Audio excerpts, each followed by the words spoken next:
Assalamualaikum warahmatullahi wabarakatuh.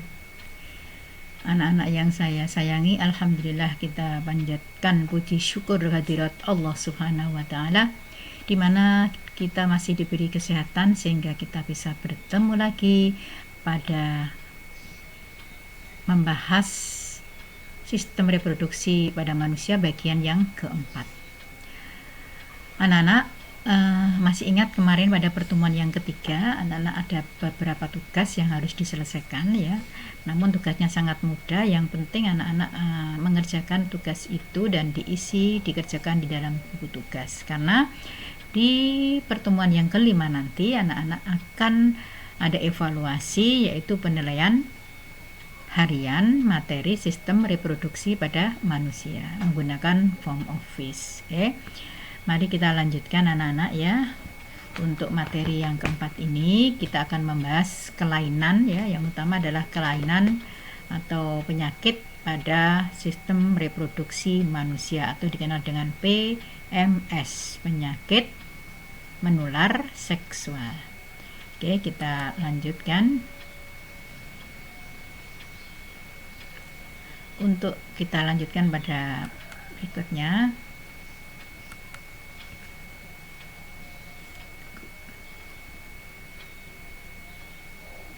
Kita tunggu ya. Ini adalah kelainan atau penyakit pada sistem reproduksi. Yang pertama yaitu ini dibahas secara singkat, nanti akan ada beberapa penyakit yang harus kita uraikan lebih jauh ya. Yaitu yang pertama adalah gonoro dan chlamydia, ini disebabkan oleh bakteri. Herpes ini disebabkan oleh virus, keputihan ini disebabkan oleh jamur, sipilis atau kencing nanah ini disebabkan oleh bakteri, vaginitis ini infeksi pada vagina oleh jamur, kemudian AIDS, acquired immunodeficiency syndrome ini disebabkan oleh virus yang namanya virus HIV. Kemudian bisul atau kelamin ini disebabkan oleh pada kelamin disebabkan oleh virus HPV, human papillomavirus. Kemudian kutu kelamin ini disebabkan oleh kutu kelamin.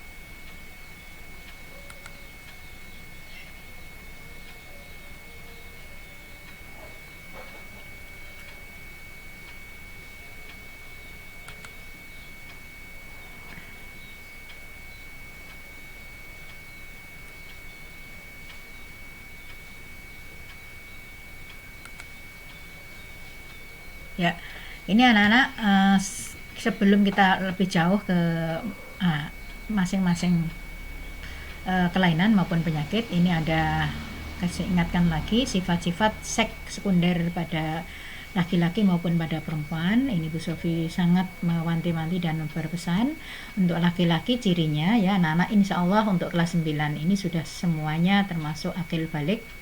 Yang pertama, suara sudah mulai membesar ya, dadanya membidang dan tampak bidang begitu ya.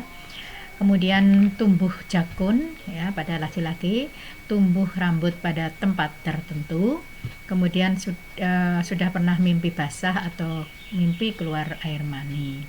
Kemudian yang wanita adalah pinggulnya sudah mulai membesar, tumbuhnya bukit kembar, kulit halus, tumbuh rambut pada tempat tertentu, dan sudah menstruasi atau haid. Nah, kalau sudah ada ini pada anak-anak atau sudah mengalami ini pada anak-anak, sudah ada tanda-tandanya ini, maka anak-anak kelas 9 ini sudah termasuk akil balik. Dan perlu diingat, kalau kita sudah akil balik, maka berlakulah hukumnya Allah pada diri kita. Berarti kita sudah punya rapot, kalau kita melakukan amal soleh, amal baik, maka akan dicatat sebagai amal ibadah dan mendapat nilai, mendapat pahala. Sedangkan apabila kita melanggar aturan Gusti Allah, maka akan memperoleh rapot yang isinya adalah dosa. Oleh sebab itu anak-anak, kita sudah mulai mempertanggungjawabkan sendiri-sendiri, sudah tidak tanggung jawabnya orang tua lagi seluruh perbuatan kita. Maka Kita harus hati-hati ya, karena semua perbuatan akan memiliki tanggung jawab. Oke, anak-anak, kita lanjut. Nah, memang ini agak lama responnya ya, sambil menunggu loading. Masih ingat anak-anak ya, tadi beberapa penyakit yang kita bahas tadi. Kita akan lebih rinci, nanti kita akan bahas lebih rinci lagi. Oke, ini kita mulai yang pertama, yaitu penyakit namanya gonoro atau kencing manis. Penyebabnya ini bakteri namanya Neisseria gonoro. Cirinya yang namanya gonoro ini, kalau pada pria ini penisnya keluar nanah ya. Jadi keluar nanah pada penis atau saluran urin. Kemudian pada wanita juga demikian, kalau menderita penyakit gonoro, pada wanita juga pada vagina atau saluran urinnya ada keluar nanahnya. Dan ada juga yang tidak bergejala, jadi tidak bergejala tapi dia itu menderita penyakit yang namanya gonoro. Oke. Yang kedua, chlamydiasis. Penyebabnya bakteri Chlamydia trachomatis. Seperti gonoro ini tidak ada juga yang tidak bergejala ya, bahkan 70% pada wanita tidak bergejala dan 10% pada pria tidak bergejala, tapi mereka menderita penyakit yang namanya chlamydiasis. Kemudian yang berikutnya yaitu sifilis atau lebih keren disebut dengan penyakit raja singa. Penyebabnya adalah bakteri Treponema pallidum. Ini penyakit ini adalah luka pada vagina atau penis. Selanjutnya, herpes genitalis. Penyebabnya adalah virus herpes simplex. Cirinya yaitu luka pada vagina atau penis berupa bercak-bercak berwarna kemerahan ya, bergerombol begitu, kemudian di permukaan kulit. Selanjutnya, candidiasis atau keputihan. Ini penyebabkan oleh jamur Candida albicans. Infeksi pada dinding vagina. Ini ya cirinya. Trivaginalis. Cirinya gatal pada kemaluan, nyeri bila buang air kecil, kemudian keputihan berlebihan, bahkan sampai berbusa, berwarna hijau dan berbau busuk. Nah, itu namanya penyakit trichomoniasis. Berikut ini yang paling menakutkan pada penyakit menular seksual, yaitu yang namanya AIDS. AIDS itu singkatan dari Acquired Immunodeficiency Syndrome. Ini disebabkan oleh virus yang namanya HIV, Human Immunodeficiency Virus.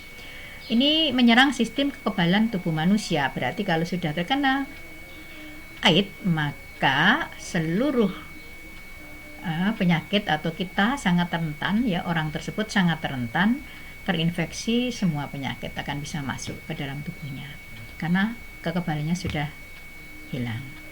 Ciri-cirinya yaitu berat badannya menurun dalam waktu singkat, kelainan kulit dan iritasi atau gatal, demam tinggi berkepanjangan, sakit kepala terus-menerus, diare kronis, batuk kering, sesak nafas berkepanjangan, pembengkakan kelenjar getah bening di seluruh tubuh. Selanjutnya yaitu cara penularan. Cara penularan AIDS ini tidak melalui sentuhan ya. Kalau kita bersentuhan dengan orang menderita AIDS tidak menular. Namun penularannya adalah yang pertama melalui hubungan seksual ya, yang dengan orang yang terinfeksi AIDS. Nah, ini sangat rentan sekali bagi orang-orang yang suka WTS itu ya, orang-orang nakal itu, ini sangat rentan untuk terkena penyakit AIDS atau hubungan seks bebas. Nah, itu. Kemudian yang kedua, transfusi darah. Ya, ini yang darahnya yang dimasukkan kalau mengandung virus HIV, maka orang itu akan ketularan. Dan yang ketiga, tapi tidak usah khawatir, insya Allah transfusi darah ini sudah dicek benar-benar oleh PMI ya. Yang ketiga, penggunaan jarum suntik, tindik, tato, dan alat-alat lain yang dapat menimbulkan luka dan alatnya tadi ya mengandung tercemar virus HIV, maka ini akan masuklah ke dalam tubuh seseorang itu tadi. Yang keempat, ibu hamil. Apabila ibunya ini menderita AIDS, maka otomatis akan menularkan virus HIV-nya kepada janin yang kandungnya. Itu anak-anak, penyakit-penyakit yang sudah termasuk dengan namanya PMS, penyakit menular seksual, yang harus kita hindari. Ini gambarnya sangat mengerikan anak-anak. Penyakitnya seperti ini, dan kita berusaha jangan sampai kita menderita penyakit PMS, penyakit menular seksual. Insya Allah apabila kita mematuhi syariat Islam atau mematuhi perintah dan menjauhi larangan Allah, insya Allah kita akan terbebas. Kesehatan organ reproduksi pada manusia, bagaimana cara menjaganya? Yang pertama yaitu kita harus menjaga kebersihan organ reproduksi bagian luar, ya. Kita jaga kebersihannya. Yang kedua, mengkonsumsi makanan yang higienis dan cukup nutrisi, ya. 4 sehat 5 sempurna. Yang berikut, tidak menggunakan celana yang terlalu ketat. Berikutnya, menggunakan pakaian dalam yang berbahan katun supaya bisa menyerap keringat. Dan yang berikut, tidak melakukan hubungan seks bebas. Ini yang paling penting, ya. Karena apa? Ini yang namanya seks bebas itu adalah jelas-jelas melanggar hukumnya, syariatnya Gusti Allah, maka akan terkena akibatnya karena berisiko tinggi terkena penyakit. Berikut yang kedua yaitu menghindari pernikahan dini. Kenapa ini kok termasuk, Bu, untuk menghindari pernikahan dini? Pernikahan dini yaitu yang namanya pernikahan itu diharapkan sudah dewasa secara fisik dan dewasa secara mental. Yang dimaksud dewasa fisik adalah anak-anak ini organ reproduksinya sudah cukup dewasa sehingga kalau suatu saat memiliki keturunan ini sudah mampu, ya. Dan kalau belum dewasa akan menyebabkan timbulnya penyakit.